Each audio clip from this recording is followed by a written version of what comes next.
Good evening and welcome to everybody who's on this evening's call. I'm just allowing you a moment to get yourselves ready. We've got a good number of people logged in already. We're due to start at 5 o'clock and I will run you through the programme for this evening at that point. Thank you very much indeed. Starting in about 2 minutes.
And once again, thank you to everybody who has already joined the call. I am just waiting 1 or 2 more moments for those who are still joining to be ready, and we'll begin the meeting formally just after 5 o'clock. Thank you very much.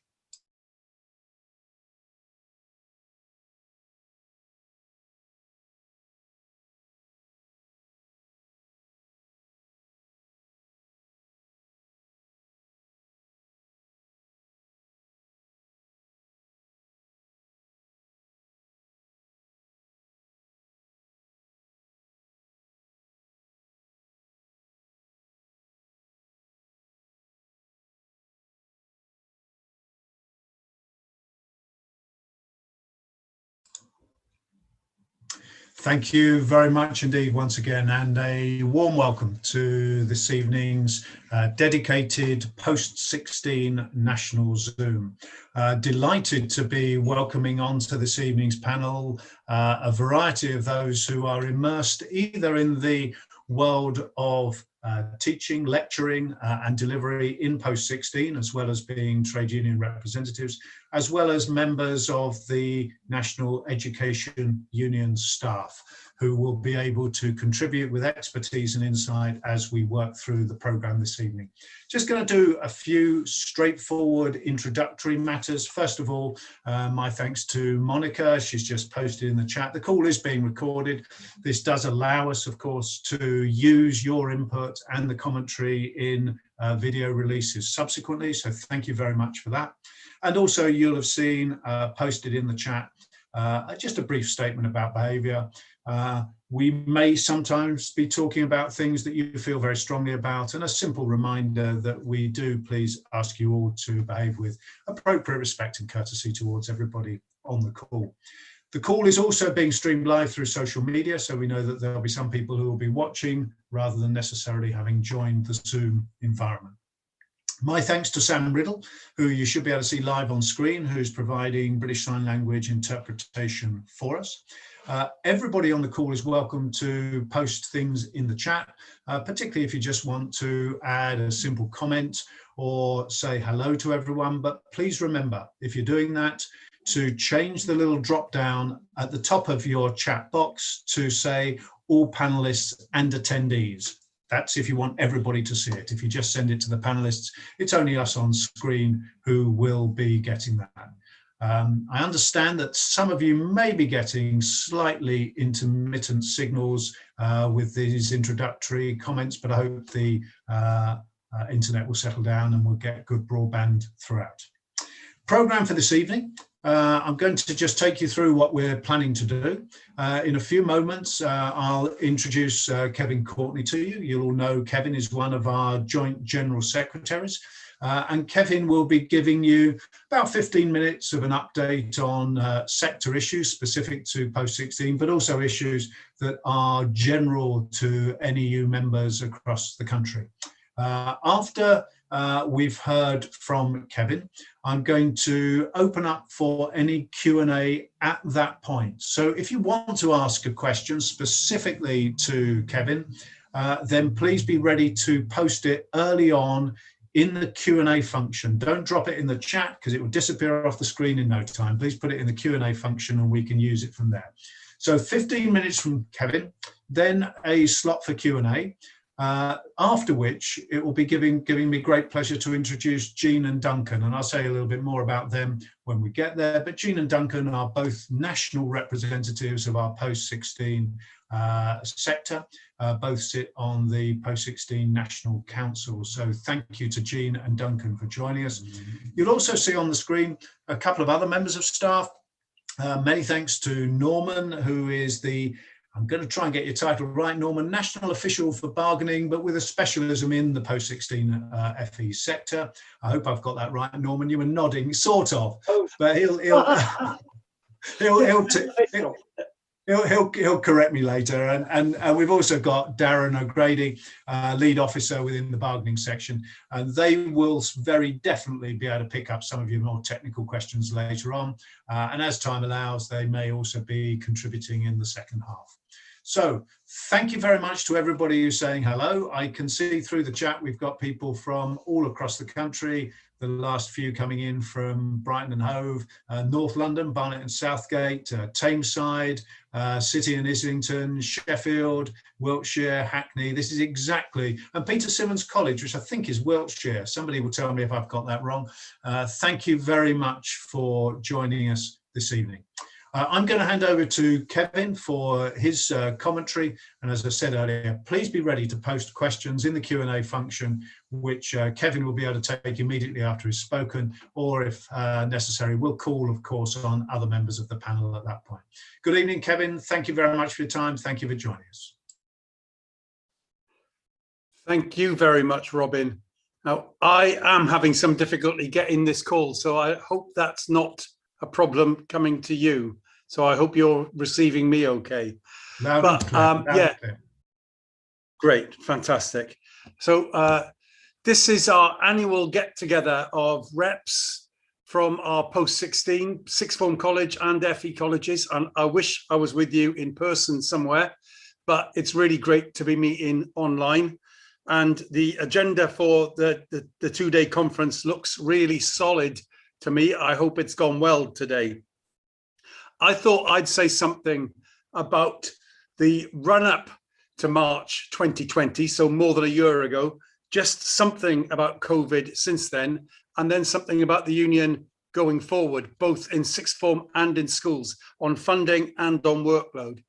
But just to remind us all, I guess it doesn't take much reminding for you, but as we came into lockdown in March 2020, we were still engaged in the sixth form colleges in a significant dispute that was aimed both at government and at the Sixth Form College Association. And I believe it was the 27th of February that we had a strike focused in London. Colleges across the country on strike, but a demonstration and a big meeting in London. And we'd gone through having a set of what we call disaggregated ballots. We'd done an indicative ballot across all colleges. Then we'd selected some and done another ballot, counting those colleges separately, and had taken strike action in there with strike pay.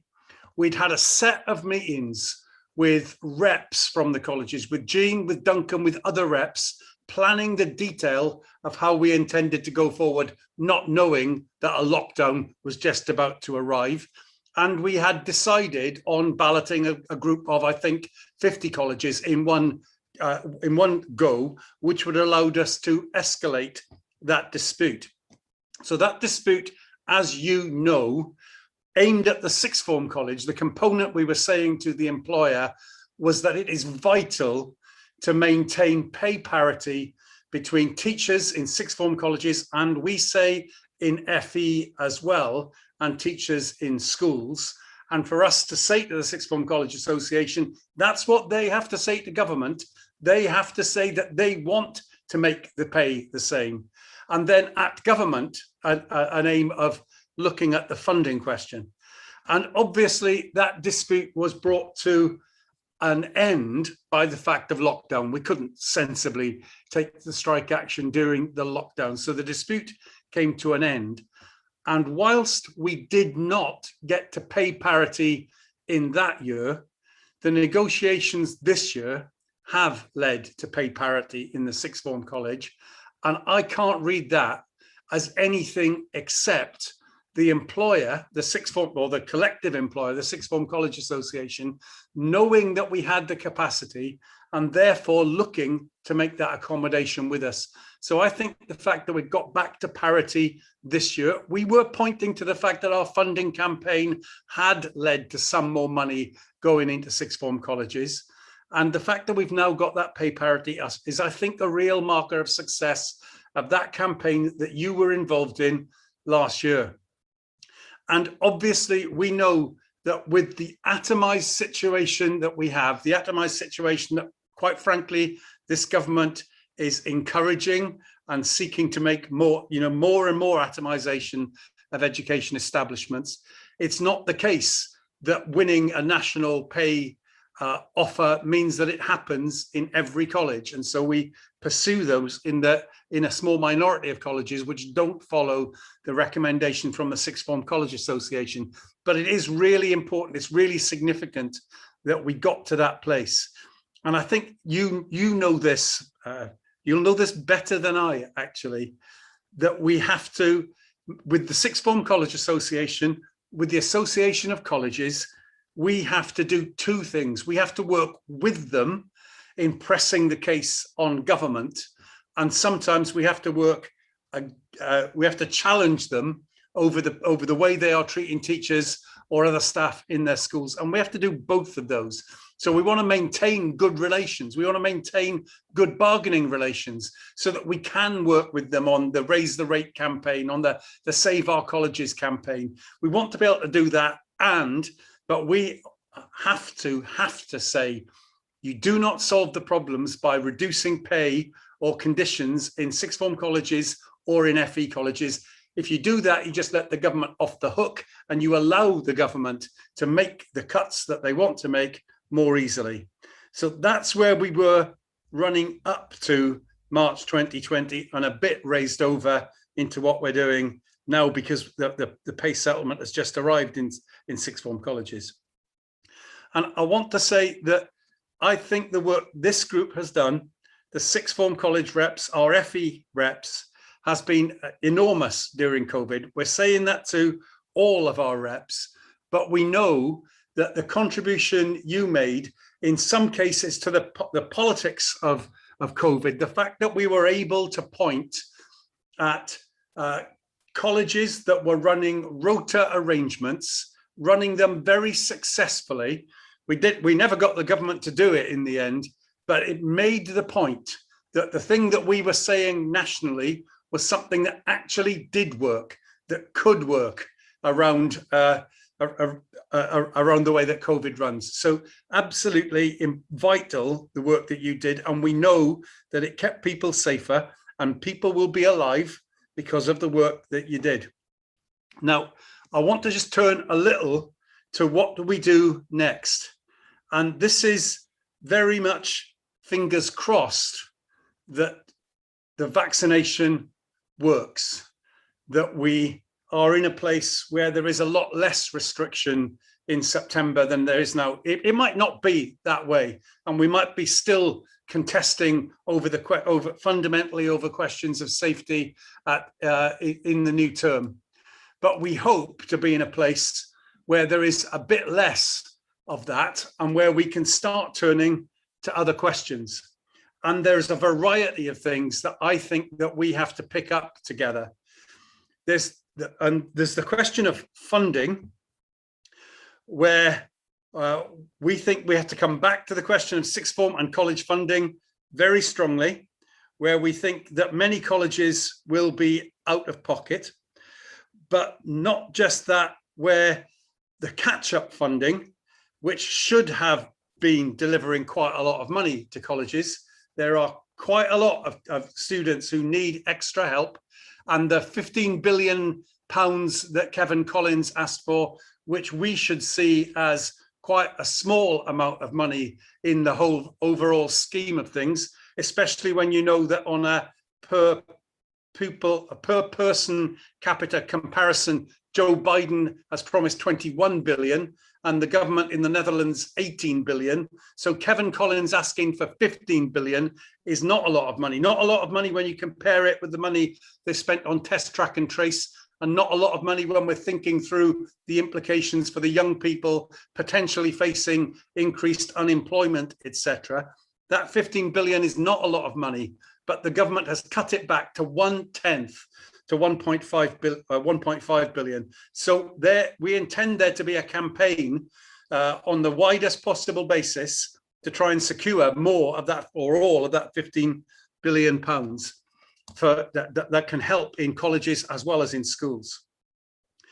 But we also think that coming back from COVID, that we think that the union is in a stronger place than it went into COVID, that our members are more used to looking at what the union is saying. Our reps are more used to coming on calls, finding out from the union that there's something they should do, that they go and do it, that managers, school leaders, college leaders expect reps to be coming with demands, with positions from the union. We think that we're in a stronger position coming out of COVID than we were going into it. We don't wish to go back through COVID, but we did something right during this COVID period. And the thing that has really got members' attention during COVID for absolutely obvious and correct reasons is safety. We hope that's less of an issue next term. We all hope that safety is less of an issue. But we think the issue that will get all our members' attention back again is workload, and not just workload, but the fact that in our country, lots of the workload that teachers and support staff have to do is pointless workload, is workload of producing reports for bureaucrats that don't trust you, essentially, producing evidence for bureaucrats that don't trust you. And we've been looking at the international evidence on this, and the OECD runs a regular survey called TALIS that countries opt into or opt out of. England opted in, Wales and Scotland didn't take part. But this TALIS survey, which had, I think, 48 countries, so almost all of the advanced economies taking part in it, and the findings are quite shocking about what they say about teachers in England in terms of the international comparisons. It's not that teachers in England do more hours in the classroom than teachers elsewhere. They're about the same. It's not greatly different. But the hours that teachers do outside the classroom, vastly more than the average in the other OECD countries. And when you ask why, I think you know why that is, but TALIS asks all the questions. Asks about how much monitoring of teachers there is, and England has far more monitoring of teachers than other countries. Asks the question about national league tables and monitoring systems outside school. England has far more than the other countries. And so in some ways, this is not new to us.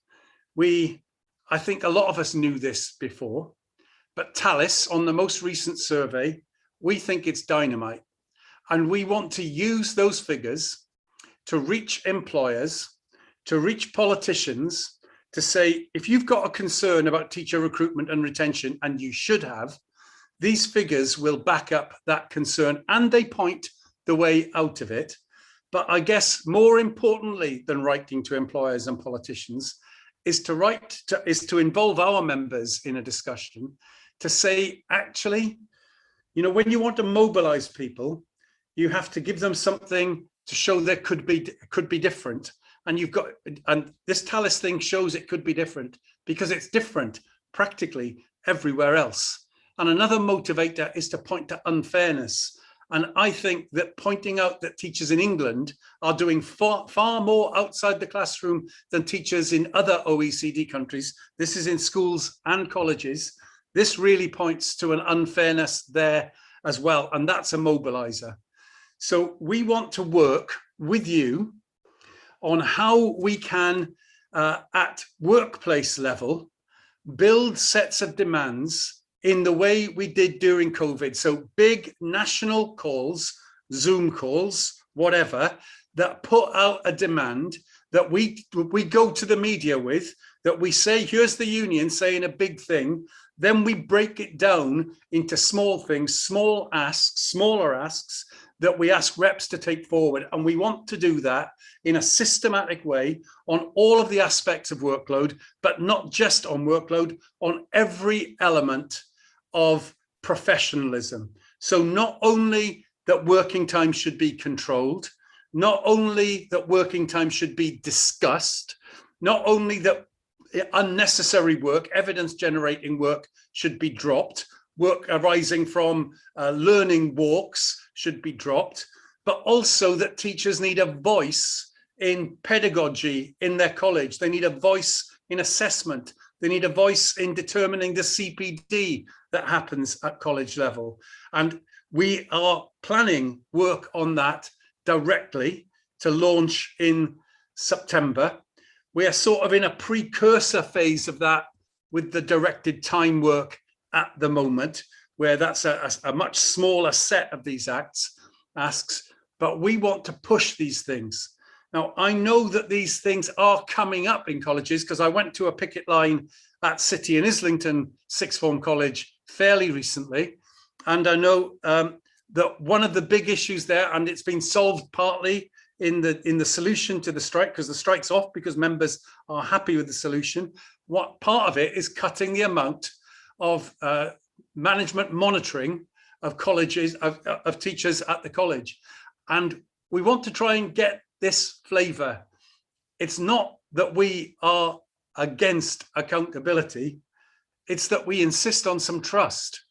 It's that we say, look, we are graduates. We've got postgraduate qualifications if you're a teacher. You've got other qualifications if you're a member of support staff, that you're really committed to the children, that we do respect management in their role as managers, but we expect respect back in our role as professionals committed to the children.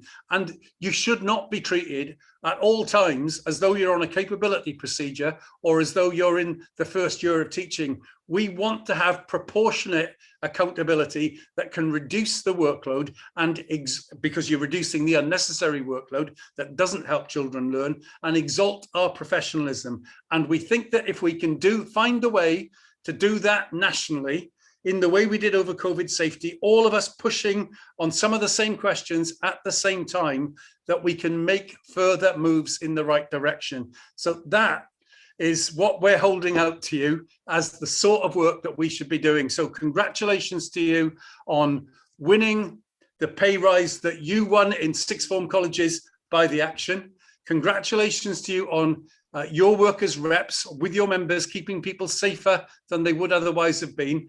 And let's work together on funding to 16 to 19, get in that 15 billion for education, and work on exalting the professionalism of our members. Thank you for listening to me.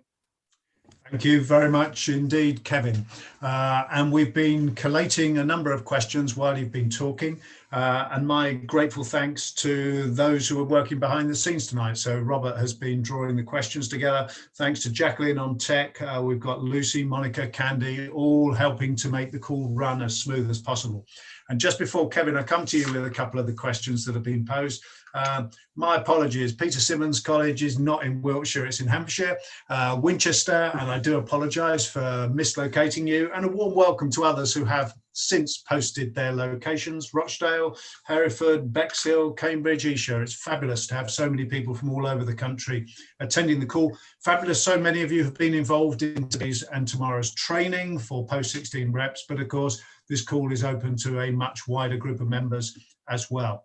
And Kevin, I'm going to come to you very specifically with a run of 3 questions. And to be honest, it's the same question from 3 different people, but I think we need to hear them because of what they're saying. So I'm going to start with Neil Griffiths, if I may. Neil says, will the Action Committee allow strike action to continue at Cheadle and Marple next term? Staff are disgruntled that the well-supported action ground to a halt when the TCG merger happened. I think that's the Trafford group. I think I've got the Trafford College group, TCG. Since then, there has been a shambolic redundancy process enacted 7 days after the merger, and we suspect more redundancies and a campus closure next year. We have already missed out on 2 pay rises that we went on strike for. And clearly we've got a number of people from that college on the call. Lee Finch. It's great news and an excellent achievement to get parity. So responding there directly to you, Kevin. However, Cheadle and Marple Sixth Form have been told they cannot have the last 2 pay increases. We've had 3 days of strike action. Will the union support our continued action, as we can't seem to get an answer on this question? I believe we're the only sixth form in the country not to have received those pay awards. Many thanks in advance. And I think there was one other, which I should pick up. Dominic Colquitt, who says, I'm really concerned that with our unique situation at Cheadle and Marple Sixth Form College, having been subsumed by the Trafford group, that we'll be left to fend for ourselves and still trying to get our pay rise. Can we have some reassurance the union is going to give us 100% backing in our dispute? If there's any faltering on our side, I fear the very worst for my institution. So Kevin, I think it's really worth bringing those 3 together. Clearly, we've got a group of members who are seriously concerned. It's a known issue. I'm sure you'd want to give them suitable encouragement. Kevin, please. Thanks very much, Robin. And I'd like to have further conversation with Neil and Lee and Dominic to see what's behind the way these questions have been phrased, because absolutely we want to support you in taking disputes forward and in winning disputes. And I know I've sent a message of support to people at Cheadle and Marple, and then spoken with Owen Jones about it recently, and I know that he's been offering support as well. I'm not up to date with whether there's been any implication around the merger with the Trafford College group, but we do take industrial action in sixth form centres as part of college groups without having to take action across the whole group. So I don't know why there would be an issue. Now, in the question, Neil says next term, and I suppose that means in September term. I guess that's what's being asked there. Sometimes there are questions about how long ballot validity lasts, and there are questions about sometimes having to reballot in those circumstances. So I'm really sorry that I don't know more of the precise detail of this dispute at Cheadle and Marple, but maybe we could have a conversation outside this framework.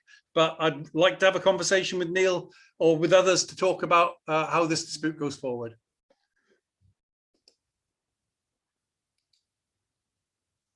Thank you very much, Kevin. Sorry, apologies, taking a moment to unmute myself there. I'm just going to look on screen just straight at their faces. Norman, Darren, do you want to comment further on Cheadle and Marple, or Norman, if you would, please? Yeah, absolutely. I think that, you know, the job that Neil's doing in the reps there is absolutely fantastic. I think it's a real shadow across the sector that we're seeing now, how sixth form colleges are slowly being taken into FE colleges. You have to remember that broadly, it's an absolutely amazing figure but there's been a merger in the post-16 sector every 2 months. It's phenomenal, the rate of mergers that have been, and that was increased under the area-based reviews. There are also demergers. So it's not a question, this is one-way traffic, but the Trafford College group are a very large group, and we really need to put all of our weight together to resist this one, but it's going to be incredibly difficult. It's a very large college with a very large membership number of staff. But absolutely, I think we need to open the can on this one and join with Kevin on supporting Neil and the reps there. Thank you very much indeed, Norman. So that's a guarantee to colleagues at Cheadle and Marple that this will be taken forward in the next couple of days, conversations organised and support provided. Thank you very much.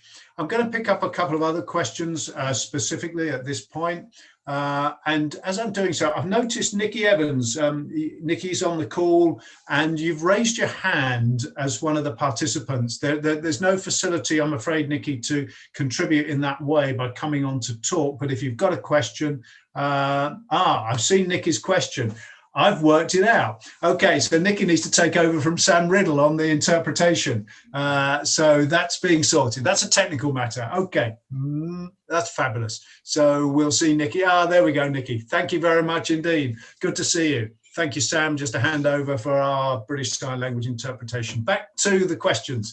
Kevin, there's a question from Graham Childs. He says, what's the union's position on a teacher assessed grade component for next year's results? Tags have increased teacher members' workload significantly, left them vulnerable to attack from parents, but realistically, we can't rely on exams as normal in 2022. Further to that, the pandemic has shown we were better off with modular A-levels. Last year, we would at least have had January exam results to bank towards final grades. Will we be campaigning for a review? So, Kevin, I'm sure you want to comment not only on the tag situation this year, but looking ahead to next year, and also perhaps an opportunity to mention the Independent Assessment Commission as well. Thank you, Kevin. Thanks, Robin. And I do want to say something about all of those points. The fact that we had the algorithm last year, then abandoned and replaced by effectively some sort of teacher assessed grade with no national system whatsoever. The fact that the government ignored the reality staring in its face and didn't then make any fallback position on its they were saying throughout October and November, no, the exams will be happening this summer. The fact that they had to fall over in January with nothing in place is just so shameful on the government. The lack of preparation, the lack of support to you as the practitioners. And I think Graham is absolutely right when he makes the point about modular A-levels. The Gove reforms from 2014, removing almost all aspects of teacher assessment from the system, all aspects of coursework from the system, because of some fantasy about exams being the only true way of assessing children. That has made our exam system incredibly brittle as far as COVID has gone. As soon as you miss some of the teaching, you've got nothing there to back it up. So I think Graham's right. It would have been a lot easier if we still had some components of modularity, if the young people had already had some assessment under their belts, if teachers had already made some assessments. Now, there are a variety of views, I think, in the profession about the best way to assess children. And I think there are a variety of views around teacher assessment. What I would appeal to people is not to judge a reform that we might want for education based on what's happened in these last 2 years. What we're doing at the moment is not proper teacher assessment built on any sort of system, because you can mix and match exams and teacher assessment in very sensible ways, and that's what other countries do, and they manage to get lower workload for teachers out of the system. So I don't think we should judge the concept of teacher assessment by what's happened this year. But, and Robin asked me to say something, and I think this is really important. The NEU has set up an independent commission looking at assessment that we are not in control of the findings of. So there's a risk in that, but we think that the independent assessment commission that we've set up will come out with findings that are much closer to NEU policy than you'd have expected at other times. And on this commission, we have, again, a risk. We've got the CBI, we've got the EDGE Foundation, which is a group that Kenneth Baker set up. But we think that the CBI is closer to the NEU position by a considerable margin than it is to the government position on how we should be assessing children at the moment. You may know that the NUT 5 years ago had a document that we launched. We got the CBI to launch it with us, called Beyond the Exam Factory, looking at the way schools have become, factories for producing grades, not the situation we see in other countries. So we've got this commission set up.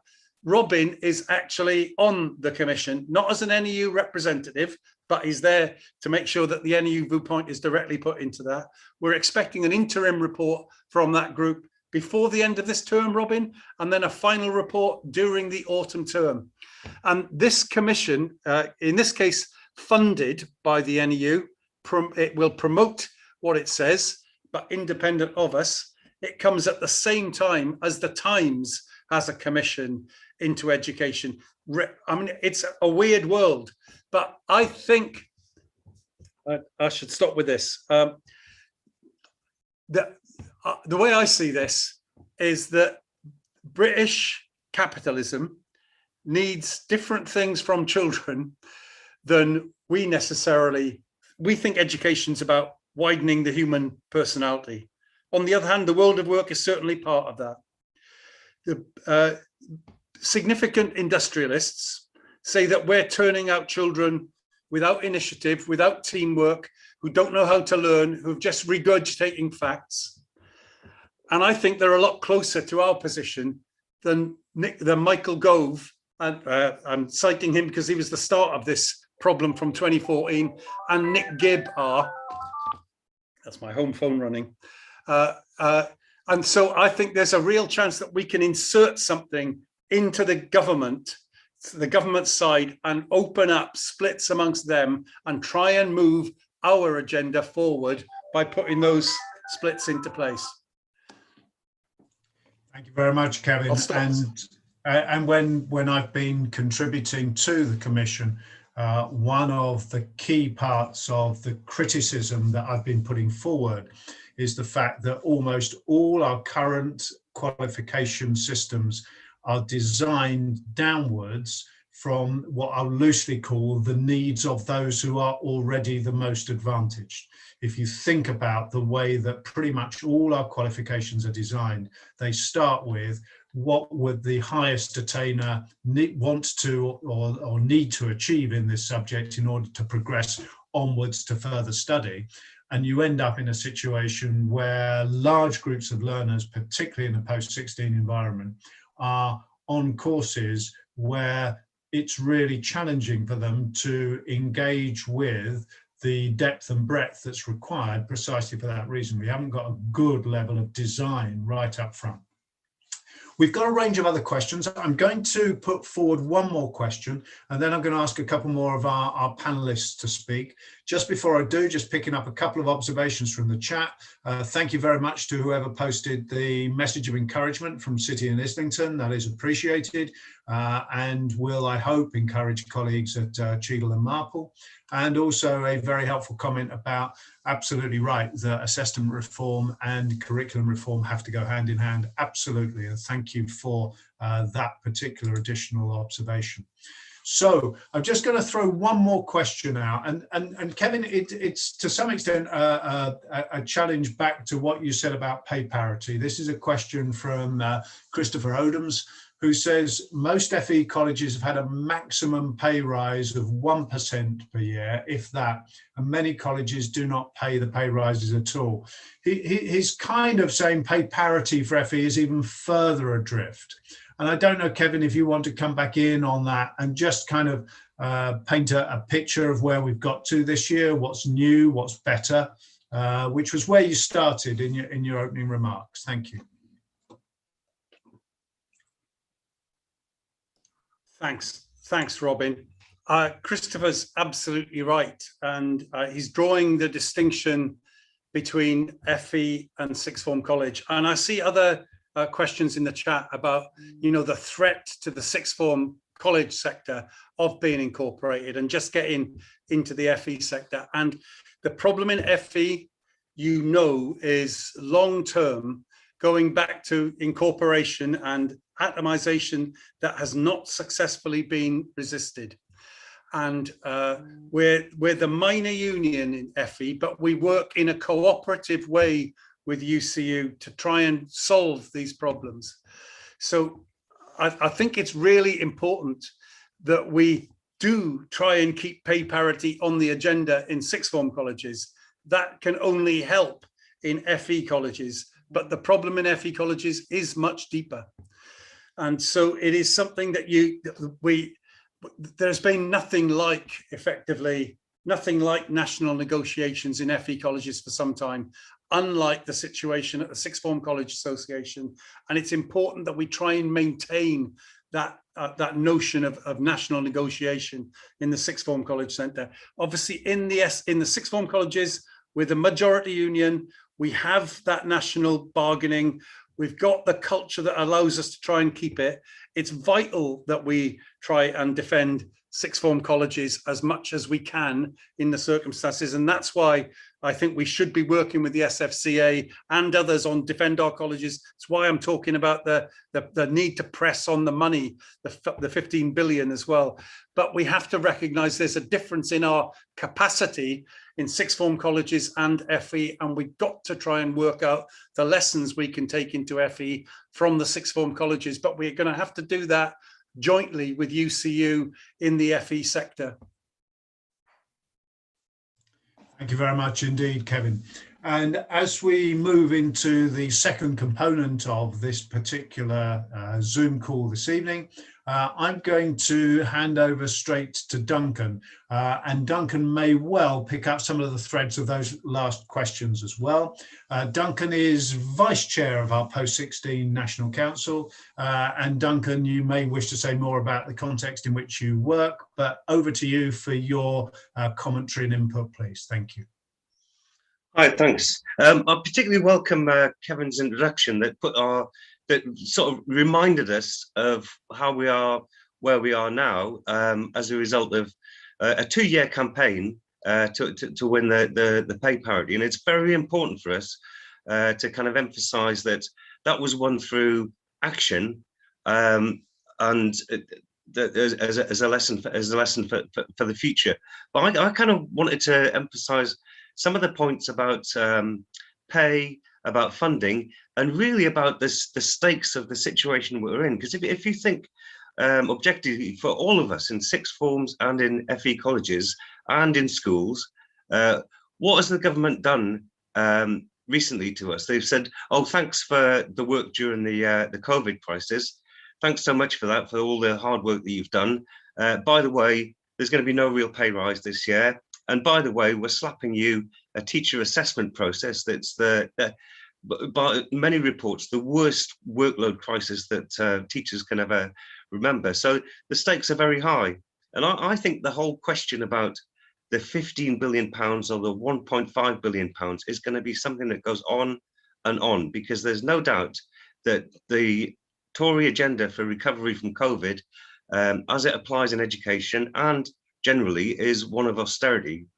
So there's lots of gains that we've made that we need to improve on that are in jeopardy, actually, and we need to be on our guard for that. So in the sixth form sector, we're about to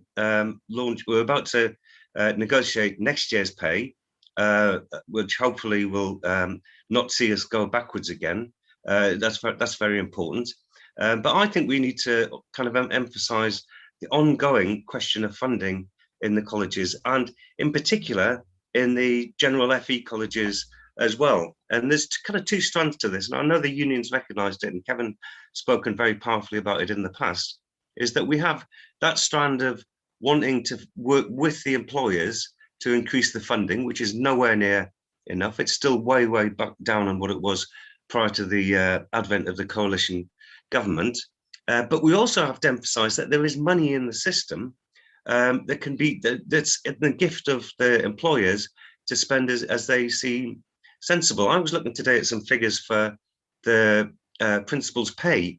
It came as a complete revelation to me, and I think it'll be a bit of a surprise, that there's one principal in the north of England last year was paid £378,000, almost twice as much as anybody else, actually.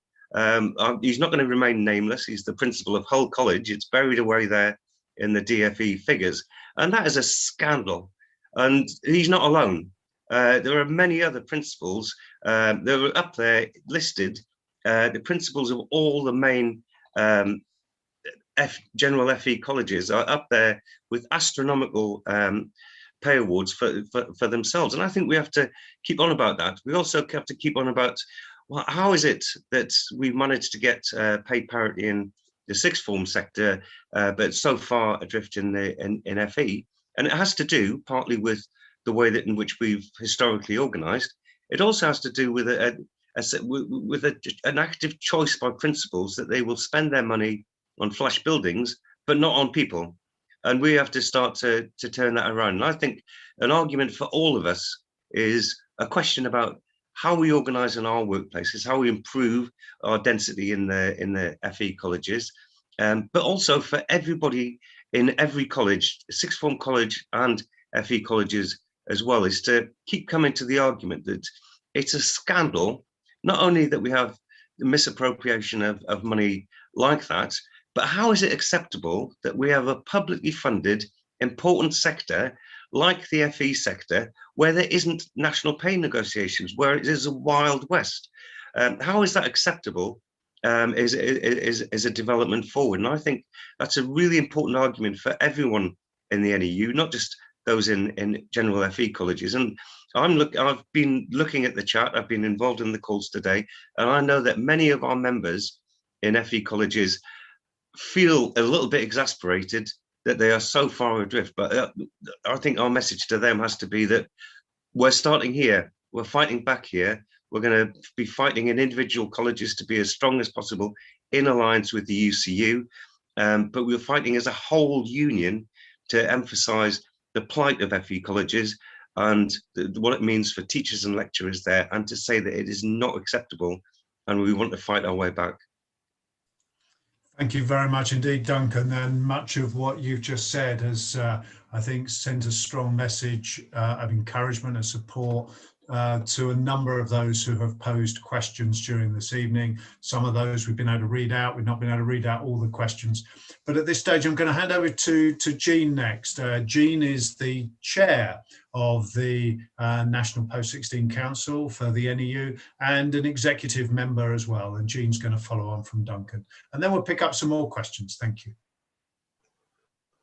Yeah, thanks everybody. I'd like to start by saying thank you, just as Kevin did, to all of the members and reps out there who've done so much since the beginning of the pandemic in March 2020 and the few months before then. And I think the sheer involvement of union members throughout this period has been a triumph, and you know, when we come down to it, people have saved lives by their actions, and that's really, really important. I think everything that Kevin said and everything that Duncan said, I agree with 100%. So I'm not going to say much more. Those of you on the call may know that Duncan's going to take over the NEU executive role for Post-16, and I think he's made clear in what he's just said about how we regard the fight ahead in the FE sector, but also that fight is a fight that will be common across a number of colleges, because those threats that we have are not just about whether we become FE colleges, but there's also the threat of academisation that Neil referred to in the chat earlier. So there are many threats out there, and we need to continue to organise and to organise well. And I was part of the organising session today, which was excellent. So thanks to the staff members who organised that. But it showed that what's really important is that we get the strength in colleges, and the way we do that is by building groups and by looking at in local levels and what are the things that we need to fight against. So just as, I mean, Kevin referred to the City and Islington dispute, and we've also got the Cheadle and Marple dispute and there's a dispute in Shrewsbury as well, that those disputes are key to getting people together and to say what are the issues and to fight back. And whatever those are in your college, you need to unify around them. So we do have potential threats around the corner around tags, don't we, and the effects of those. And I think all of us have been working so hard to create those tags in recent weeks, and the pressure that's been on members of staff, and also our acknowledgement of the unfairness still of the whole system is something which I think the union as a whole will clearly be addressing, from what Kevin said earlier. And the future of the exam system, BTECs, T levels, all of that will be really important issues going forward. So I'm just going to leave it there because I think it's important to get as many questions as possible. But again, just to say thank you to you all. Thank you very much indeed, Jean. And I've just picked up a couple more questions while you've been talking. So well, we've got just over 10 minutes in which to handle them. And the first question, I'm actually going to open this up to the whole panel because we've got someone on the call tonight, Anthony Garbett. And it's really great to hear. Anthony is in the process of completing his training in relation with a PGC in Post-16. So I'm just going to read out his question, and then we'll see if we can offer him a little bit of advice and direction. So good evening. I'm attending this call as I attained a PGC in Post-16 and FE last year. Apologies, Anthony. I thought you were doing it now. You got it last year. Well done. Shortly after the lockdown began. My intention is to teach at Post-16 level, although I'm currently working with adult learners in a non-mainstream community centre for which my manager is self-employed. I've also been trying to complete my QTLS this year, which has also had to be online. We're yet to return to face-to-face teaching, and this may be delayed further by the recent outbreak of the Delta variant, as we're trying to encourage our learners to get their vaccines. What is the situation with sixth form and FE colleges now? Are they predominantly online, blended learning, or more face-to-face? And what does the NEU panel think about staff being back in the classroom? What support could be available if staff felt it necessary? So it's just a kind of a bit of a sector update. Duncan, are you happy to just respond a little bit, and then I'll take Jean. Thank you very much. I'm on the spot in two ways. The question is from Sheffield as well, so that's me in the can. An answer to part of the question is that we are more or less in all the Sheffield FE centres back face to face, in as much as we still have students in attendance. So that's very different to your experience at the moment, I think. So if your question is about if you feel as if you couldn't be face to face and can't envisage applying for a job to do that in September, then that's a more subtle one. But I think probably your direct experience is rather different to ours, not just in Sheffield, but from around the country, where more or less from the 8th of March, we have been back more or less fully engaged in face-to-face teaching. So I'm not saying that things have been normal or that they're guaranteed to be normal in September, but the colleges are there, the work is there, and hopefully some of the jobs are there, and one for you as well. Thank you very much indeed. Duncan, Jean, if you would please. Yeah, I think the most important thing is that we continue as a union to look at the science. We've always talked about watching what the science is saying, and the difficulty throughout this has been that things do sometimes change quite rapidly. Like Duncan, in my college, we are back face to face, although we've had a timetable that's been different this year, which means that fewer people are on site at any one time.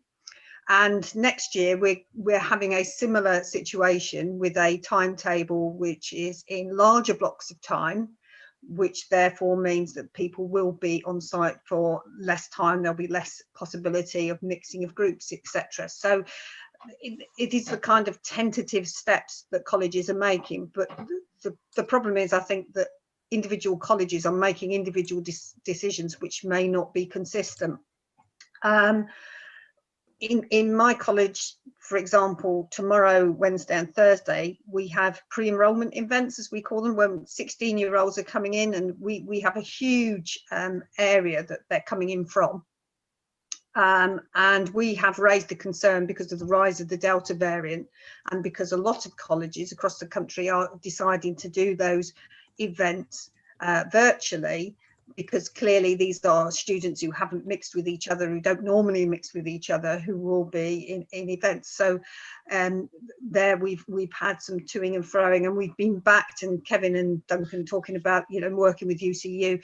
Our position is backed completely by UCU and NASUWT in the college. So it's still a very difficult time, but I think keep watching the science has to be the thing that we do, and keep an eye on things, because I did hear somebody talk about a fourth wave in December today, and I thought that was dreadful news, and I hope it turns out to be wrong. But it's just we aren't scientists, but we have to watch what the scientists say. Thank you very much, Jean, and I hope that helps Anthony with your reflections. And please, I'm sure that there are others on this call who would be happy to get in touch with you personally if you need a little more advice or guidance. I'm going to pick up a question next, which is about a little bit of the contrast between the school sector and the post-16 and FE sector. And Norman and Darren, I think that it may be a question well suited to your expertise. So thank you very much to Nonnie Lambert, who put forward the question. And the question reads, why is it that in schools, both the NEU and the NASUWT have bargaining rights for teaching staff with no issues having an overlap? So absolutely true, both of them recognise, both act on behalf of the teaching staff. Yet in FE, there seems to be a massive issue with getting collective bargaining rights for teachers and lecturers. Seems an issue with UCU and us, the NEU, being unable to get, it says comparative rights, but rights alongside each other, with only one union able to have the bargaining unit. Now, I understand the question. I hope, Norman, you could come in on that first, and then maybe Darren a few reflections. Norman, please. Yeah, I mean, this is a really deep question, and it's a historical question, and it's not an easy question.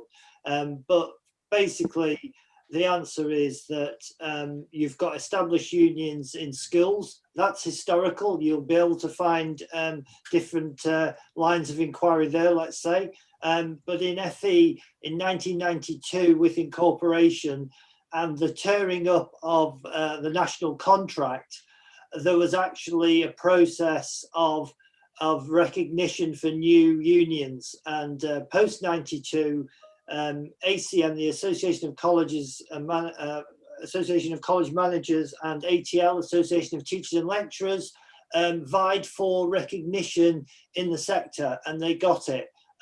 We can discuss all of the issues for that. Currently, we have the same issue. ASCL wants to be recognised in the post-16 sector. Voices are tried to be recognised. It's a part of a competition for recognition, and it's resulted in that's the history of it. Currently, ATL then amalgamated with NUT, and this is the legacy, and this is why it's a complicated story. And the question I've always put is not whether that was right or wrong, but where is the situation now and how do we begin again? Because the sector since 92 has gone downhill. There's no question about that, and we need to reframe it. And I'm really pleased at how Kevin and Duncan have addressed these questions, because from our point of view, the NEU is serious about readdressing the question and working with the established unions in doing that. So it's no longer a question of competition or turf wars. It is a question of working together to resolve the sector issues. But locally, you will come across issues like you've addressed, Noni. I hope that in some way answers your question.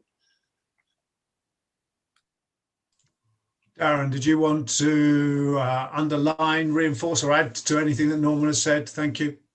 I'll just briefly add, agree with everything that Norman said, and other colleagues have mentioned some of the background before in terms of size of membership and the spread of our density. Noni clearly points out that multi-union recognition is possible and exists in sectors. All I would say is that I'm sure the NEU would commit to putting the interest of the workforce and workers' unity and trade union solidarity at the forefront of our involvement and seeking to work with sister unions. Unfortunately, we can't say that for our colleagues in the NAS UWT all the time, who don't always play that productive role. We certainly wouldn't want to replicate some of their behaviour. Thank you very much, Darren. Thank you, Norman. We've got one question that's come in, which is around BTEC funding. And we're interpreting the question in relation to the position of funding from 2023. Norman, could you just shed a little bit of light on the context of this question? And I do know that the NEU has been making representations on this issue already. I'm not sure we've got an answer, but we can just perhaps share some thoughts. After that, I'm going to switch back, I think, to Kevin, because we're almost out of time and it would only be right to hear from the Joint General Secretary for a final word. So Norman, please. Thanks, Robin. Just very quickly, yes, NEU is opposed to the removal of BTECs from public funding. That's what this issue is about, that the government is intent on funding T-levels only without any wider choice for learners. This is a specific issue, it's a current issue, and Jill Stoker, the policy FE colleague, is currently working on that. Thank you very much indeed. So we can look for a suitable position statement emerging, and over the months ahead, some campaigning. And I know that there are many colleagues on this call who are in either sixth form colleges or FE contexts where BTEC is seen as really a fabulous option for very many of the students in those environments, and not readily replaced with the T-levels. Thank you once again to everybody who's joined us this evening. Thank you for adding further comments through the chat, which are really helpful to see. We've been able to answer nearly all the questions, and if we haven't picked up your question directly, we hope we've addressed at least the spirit of those questions for you. Please do continue to report on what's happening in your colleges, particularly so that we've got a good bank of knowledge around issues relating to pay and other crucial negotiations. And I'm going to go to Kevin for a final couple of words, if you would, Kevin. Thank you so much, Robin, and thank you again personally. People don't know that the role of president of the union is an elected role. Robin's in that role at the moment. People don't always manage to do it as well as carrying on with their full-time day job, which Robin has managed to do. So thank you very much for the contribution you've made, Robin, to all of the work that we've done. And thanks to people on the call. It's really vital, I think, to understand trades unionism as fundamentally about groups of union members in the workplace and their reps. And that is where our strength lies. And then sometimes we can aggregate that strength into bigger and bigger things in order to have more influence in the world. So it's vital that we see our job as supporting our members in FE colleges, in sixth form colleges, whether they're merged into another college like City and Islington is, whether they've become an academy, we're still there supporting our members in those colleges. And sometimes we do bigger things that look a bit like they're outside. We had huge cuts in every bit of non-statutory education between 2010 and 2015 under the coalition. And we all know that. In early years that wasn't statutory, in post-16 that wasn't statutory, huge cuts. But we fought back, and our funding campaign, which sometimes had manifestations as industrial action in sixth form colleges, sometimes was a political campaign and a lobbying campaign and a mobilization campaign. In 2017, our funding campaign changed 750,000 votes in the general election. And that meant that in 2019, the Tories promised billions of pounds extra for education.